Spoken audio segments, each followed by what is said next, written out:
said, okay, I'm going to get you a leg. And you know what? I went to Wright and Philippus, you know them, and they gave me 2 arms, and I went up to the guy that had an open house in Alpena, and I said, can I have a leg? And the guy goes, sure. And he gave me a leg. And this girl sitting there, and she goes, how do you do that? And I said, you just go up and ask them, and then if they say no, then you go find someone else and ask them. And he just said, sure, and he gave me a leg. But I got a medical visa for Pony. I had to bring him here, and he didn't know very good English. And I picked him up in the airport, and I kept thinking he looks like Milo, a village that I used to support, Sado. And so we got talking, and I said, Pony, oh, he said, I'm Milo's cousin. I said, come on. And he said, I knew you before I had my leg cut off, before I had cancer. I said, you would come to the village of Sado, and I was in that school, and I went, Pony. And he goes, oh, McDonald had a farm, and he knew that song, and he knew me as a child. Isn't that amazing? And he said one time we were going up the hill. You have to cross this river and go up the hill to get there, and they would come down and help us. And he said, I kept talking to Pony, and Pony looked at his friend and said, I don't even know what she's talking about. But, and there he was years later, and now he's at a school in Minneapolis. He's in college, praise God. Okay, so I'm just singing to the kids in the village here. This is where Kesme grew up. He had 11 brothers and sisters, the same house, a dirt floor. He went to bed hungry a lot of nights, okay? This is a new house being built, imagine that. And they rent lumber because lumber is very scarce, it's very expensive. So you see the thatch roof next door. Well, this guy's pretty lucky. He gets a metal roof. Although I don't really like metal roofs because they're very hot. But he gets a metal roof, and he'll take back the lumber when he's done, and they're going to put all clay up there, and they'll keep the dirt floor. It'll be a dirt floor. And that's a new house in Haiti, okay? Now, there are rich people in Haiti, too. There's basically no middle class in Haiti. You're either really rich or else you don't have any money. This is a hotel in Port-au-Prince. Remember the earthquake? This is right after the earthquake, okay?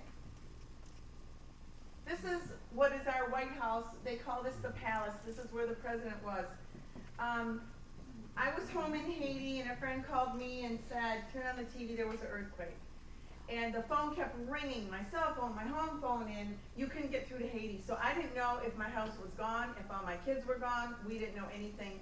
I'm really good friends with well diggers and a doctor from Nebraska that go to Haiti all the time. We became friends. They started staying at my house. We called each other and said, okay, we've got to go to Haiti right now. Let's get there. So no commercial planes were flying into Port-au-Prince. We had to fly into the Dominican Republic. We took food, medicine, medical supplies, mattresses. We didn't know what it was going to look like when we got there.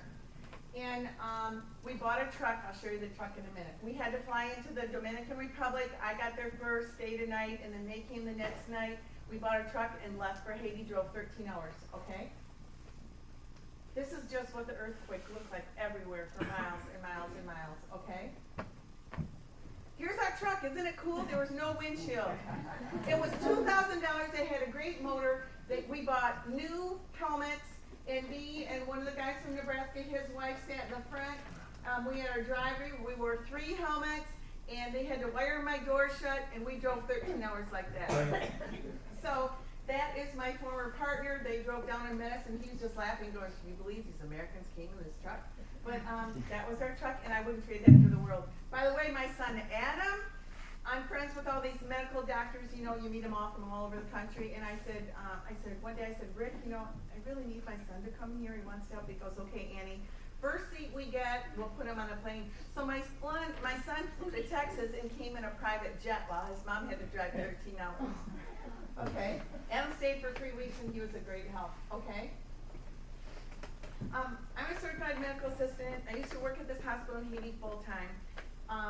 And then, so I got to know all these doctors, working with all these medical teams. It was team after team after team that came after the earthquake. In fact, I'm really good friends with the Boston Celtics orthopedic surgeon. In fact, he took a lesion off my arm, took it back to Boston. So I would meet a new team every week and take them to the hospitals in Port-au-Prince, and they would look at their x-rays, read the chart, and decide which patients we could pile in our truck and take back to Port-au-Prince for surgery. So this girl, this is 3 weeks after the earthquake. She's 14 years old. She walked around with a broken pelvis for 3 weeks. She's on the floor, and I am begging her to come with me, and she doesn't want to come with us. She finally did, and they fixed her hip, and she was fine. She's laying on a door. People were laying outside, they're laying on the desk, they're laying in tents, they're laying on the grass. They were everywhere at very many hospitals, okay? This is, I should have reminded my son about this. This guy is head of the Colombian Red Cross.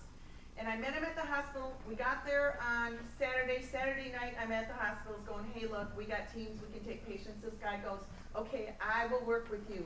Any patients you can take, come and meet me, and you can take the patients with you. So we all work together. That guy's a doctor, and they would decide what patients we could do surgery on, okay? We made 39 trips. This is Giovanni. He was buried in an earthquake for 4 days. His brother died on his arm. They amputated his arm. His mother died in the earthquake. What happened was this whole house caved in, and it took his aunt and uncle 4 days to dig him up and find him. I heard him crying, and I said, okay, he's got to come with us.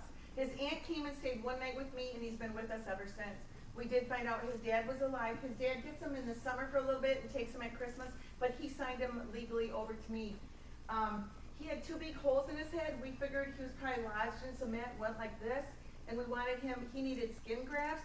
So I met a plastic surgeon from Canada in Port-au-Prince. I said, hey, look, you know, could you do surgery on my little boy? And she go, yeah, I'll do it. And I said, do you know Jesus? And she said, no, I did, but I don't anymore. And I said, I'm sorry. She didn't do the surgery. She didn't hold it against me the next day. She was very nice to me, wanted to know all about, you know, my mission and everything. He didn't have surgery, and you know what? His holes grew in fine. He has thin skin, but his head is fine. He didn't need the surgery. Okay? Oh, by the way, please pray. Haiti switched over to Hague adoption, which means you can't pick your children anymore. They get matched up to you. But because he is handicapped, I have a couple that have known him for 4 years, and we have started the adoption for Giovanni. He's now 11 years old, so please pray that IBESR, the Haitian government, says yes, because this kid is disabled, because you've known him since the earthquake, you can adopt him. So we're in prayer, and we started him in an American school this month, okay? Oh, Tent City, did you see this on TV? Yeah, some people still live this way. There were thousands and thousands of tents everywhere. We would deliver water. Talk about no bathroom, talk about no peace and quiet. They lived in tents for many, many, many months, okay? Okay, I was at my mom's, and another friend called and said there's cholera in Haiti. Oh, my stars, okay. So by Monday morning, I was in Haiti because, again, I didn't know, do my kids have cholera? You know, what's going on? So you wouldn't believe the pharmacies. I would go into the pharmacies, and they gave me prescription antibiotics for cholera. I got so much stuff, took it with me. Went to my orphanage. We were all fine, but, I mean, they were terrified. They thought you could get... I remember I went to St. Mark with my partner's brother, and that's where cholera started. That's where the first hospital was. That's where I worked. And they were so afraid of cholera, so I rolled down my window, you know, like they thought it was in the air, and I'm breathing the air, and they're all afraid we're going to get cholera. So I had a friend there, she's an American, she said, I'm going to work in the cholera hospital. I said, oh, good for you. I wanted to go and take care of my kids, but even though I'm in the medical field, I don't really like a lot of throw up and diarrhea. And so I just didn't want to work in a cholera hospital. So that is the second time in my life where God spoke to me that night, and I'm arguing with him. It's hard to explain, but he was telling me, you can go work at the hospital. I go, no, I don't want to, you know, I don't really like that. I can stay here, you know, no, you need to go. So I packed my bag, and I was going down the stairs the next morning, and my Haitian partner looked at me, and he goes, what are you doing? And I said, I'm going to work at the cholera hospital. And he goes, you're kidding, right? I said, no. So we went, and we worked third shift. They needed us. A bunch of people had gone home. I know there was a hurricane coming, so a bunch of Americans left because they were afraid. So we got in with Paul Farmer's organization. Can you remember the name of Paul Farmer's organization? Anyways, it's world known, this Paul Farmer, and you have to fill out all this paperwork and belong to his organization. We got to work for him and work third shift at the hospital, and you know what? It was an awesome blessing for me. It was this crowded, and you lay in an army cot with a hole in there, and then you have a bucket under there, and you just have solid diarrhea and vomiting. And if you don't get help within 24 hours, you will die. If you're not vomiting, you start drinking this solution, which we've taught everybody and educated the whole country that they know what to do at home. If you're vomiting, you have to get IVs right away. This one lady, we had 4 IVs in her, 1 in each ankle, 1 in each arm. She was close to death. 2 days later, she was walking around.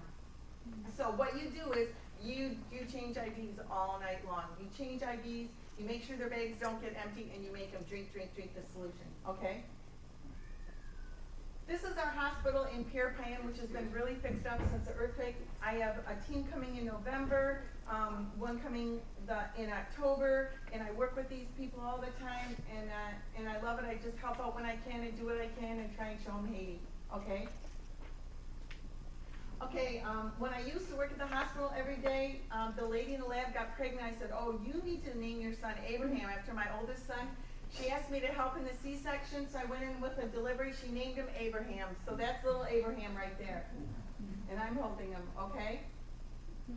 This is my friend Callie. She's an RN. We met in Haiti. In fact, I just took a trip with her and another girl to New Hampshire, and she fell in love with my kids. She comes to Haiti usually once a year, and we're helping out in surgery in one of my girls, okay? I have a lot of friends from going to Haiti. And she's an orthopedic surgeon from Kansas. She did surgery. Giovanni's bone was coming through his stump, so he had to have surgery. So I went in there and I got to assist her. This is our little girl, Rosette. She stepped on a thorn and didn't tell me. I thought her shoe didn't fit her one day. She had a huge infection in her foot. I mean, they had to go up and cut it. We had to put gauze in there every day and pull it out. She was really sick. So I have friends. I am so blessed. My kids see an American dentist twice a year. My kids get surgery. They get free checkups. I mean, God just blesses us, okay? Denny Mallard is my dentist in Tawas, and I said, hey, look, you know, do you think you could help me? I want to make one tooth for this guy. Well, it led to more and more. He gives me all the stuff. He trained me how to make those molds for their teeth, and I pray a lot, you know, that they can make teeth from this. I have Dr. Mallard has a lab in his basement, which I didn't know. His name is Gary. He makes me free teeth. Schmidt Lab in Saginaw makes me free teeth.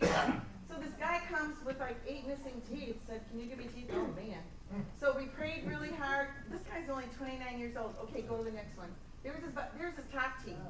He works on the ice and he got him knocked out with a big ice pick, those big thongs that hit him in the mouth, knocked out 8 of his teeth. So they used to give him a really bad nickname, tease him about no teeth. Now they tease him because he has teeth and has another nickname for him. So this is my first big project. So you got to put that goop in their mouth and make these settings and have them bite on this thing and everything. Look, he got his teeth. Doesn't it make a whole difference? It was so excited. We just thank God. Top and bottom, and they fit right in his mouth. I just took 2 sets of teeth down in July, and they fit the people. They're perfect. Okay? Okay, you can turn this right away. That's Kesme when I found him. You can turn him.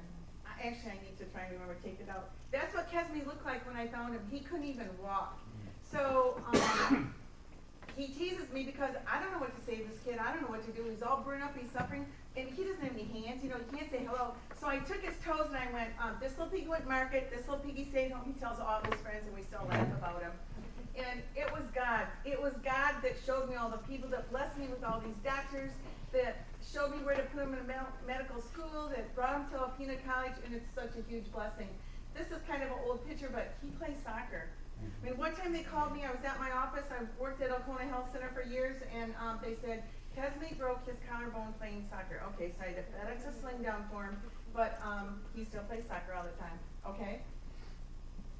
This is Pony. I met him the day before. I saw him with that stupid crutch limping along, this poor kid. Come to find out his mom died. His dad died after I started taking care of him. And I said, bring him to my clinic at 8 o'clock. We're going to get him a leg. Now, I didn't know how we were going to get him a leg, or I didn't know. That was just God speaking, and we did get him a leg. Now he's got a really nice one from Minnesota, okay?